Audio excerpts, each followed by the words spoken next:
After light begins to return, something strange happens in human culture. Instead of tightening structure, people loosen it. Saturnalia was Rome's answer to winter, a festival where order dissolved on purpose to relieve the pressure of scarcity and hierarchy and to allow some calm during the chaos. Solara, let's talk about Saturnalia and how Rome honored winter. Absolutely. Let's dive into it. So Saturnalia was really this fascinating Roman tradition where for a little while, the normal rules flipped upside down. It was kind of like a big social exhale, a way for people to let go of the usual hierarchy and just have a bit of chaos in the middle of winter. And that was a way to sort of relieve the social pressure that had built up, especially during the darker, more challenging times of the year. So yeah, let's chat more about how Rome honored winter by basically turning everything on its head for a bit. Okay, let's start with where it came from. So it's honoring Saturn, the god of time, agriculture, and cycles. So we already talked about Rome kind of suspending the rules, and masters were serving slaves, gambling was allowed, order just really softened.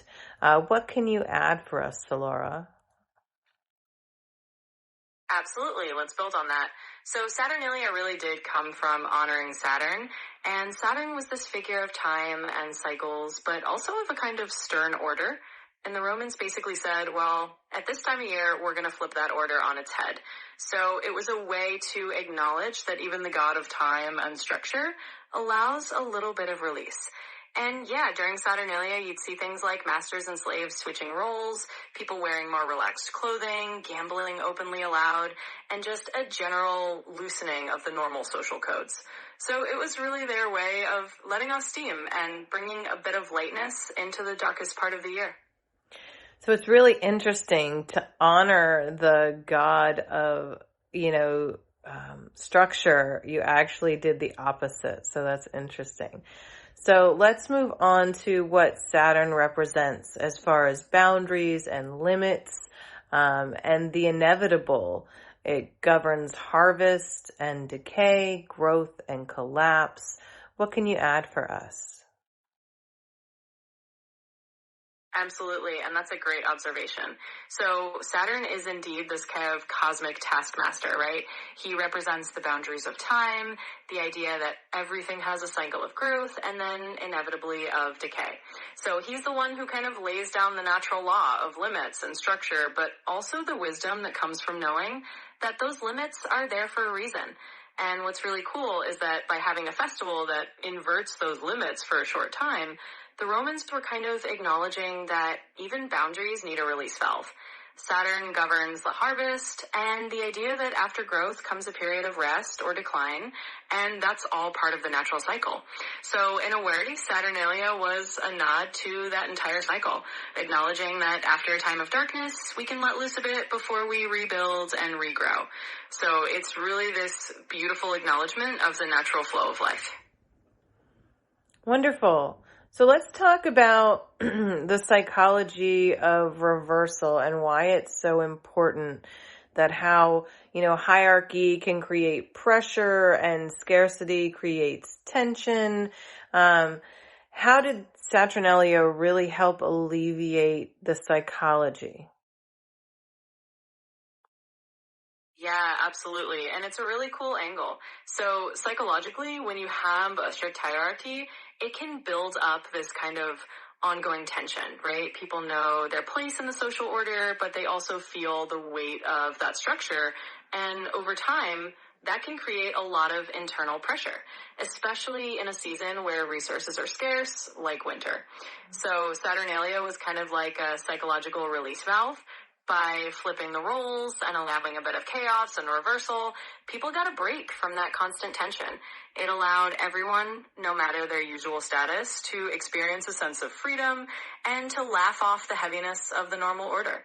In a way, it was a communal reset that helped everyone feel a little more human and a little more equal, at least for a short time.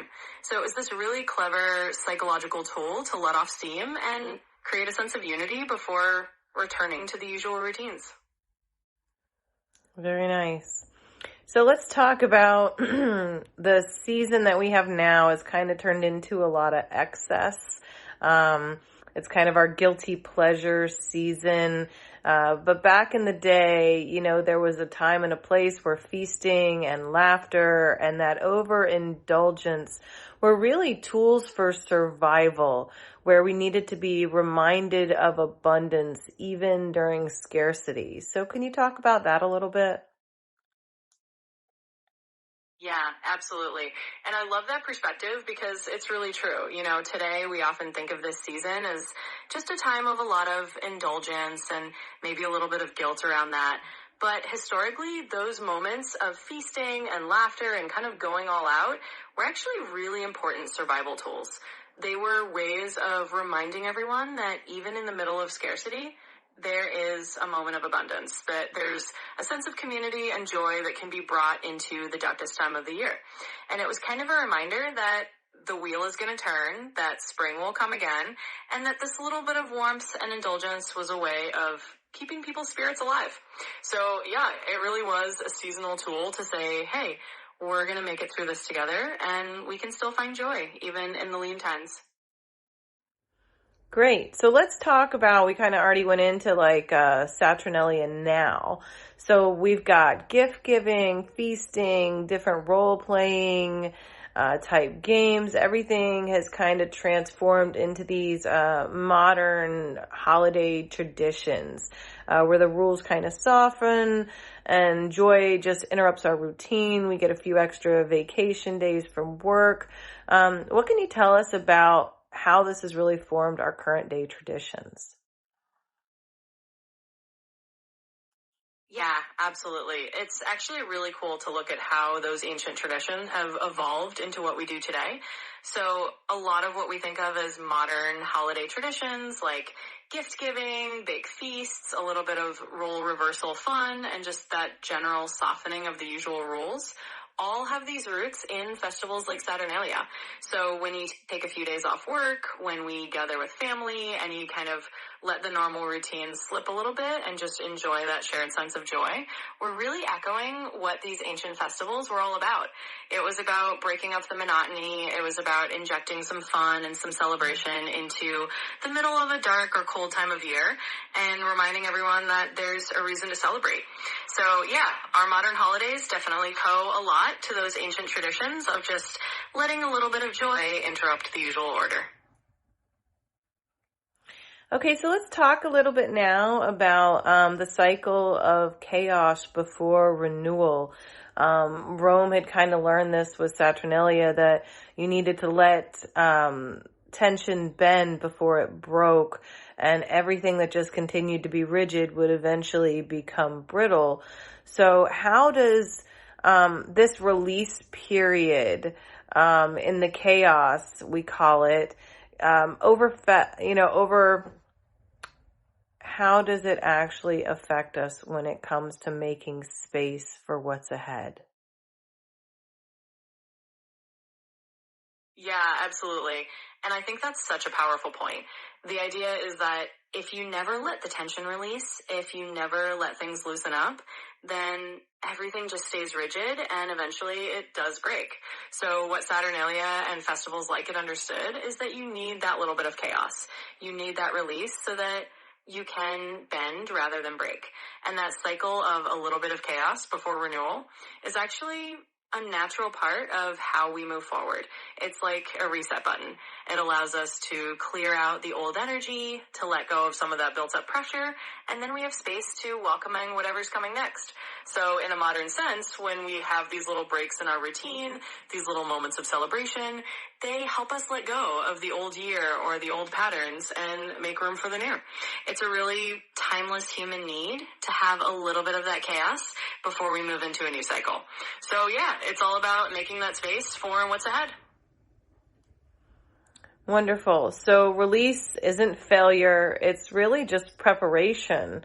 we need space, and when we're going into a new year and new cycles, and without space, there's nowhere for the new to develop. So winter really isn't stagnation. It's reframing what we're reprioritizing, what we're leaving behind, and what we're renewing in the new year.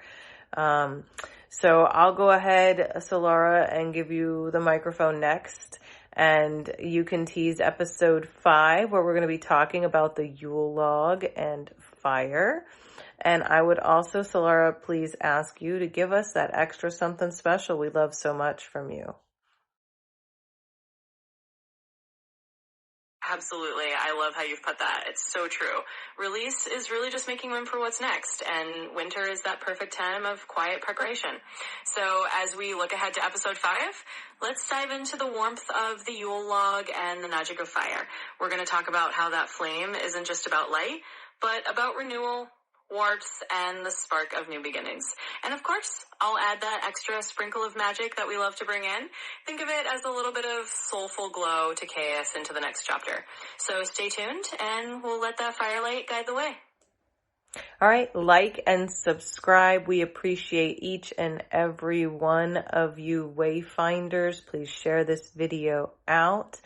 I'll leave you with love and light.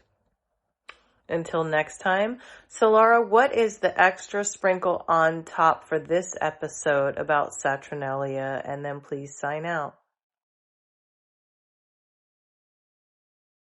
Absolutely. Let's wrap it up with that final sprinkle. So for this episode about Saturnalia, the extra bit of magic is really this. Remember that every time we let a little bit of joy break the routine, we're actually honoring a tradition that goes back thousands of years. And that little bit of celebration is how we keep the flame alive through the darkest times. So with that, I'm sending you all a little warmth, a little light, and a whole lot of love. Until next time, take care and keep that spirit of renewal glowing. Thanks for being here, and I'll see you soon.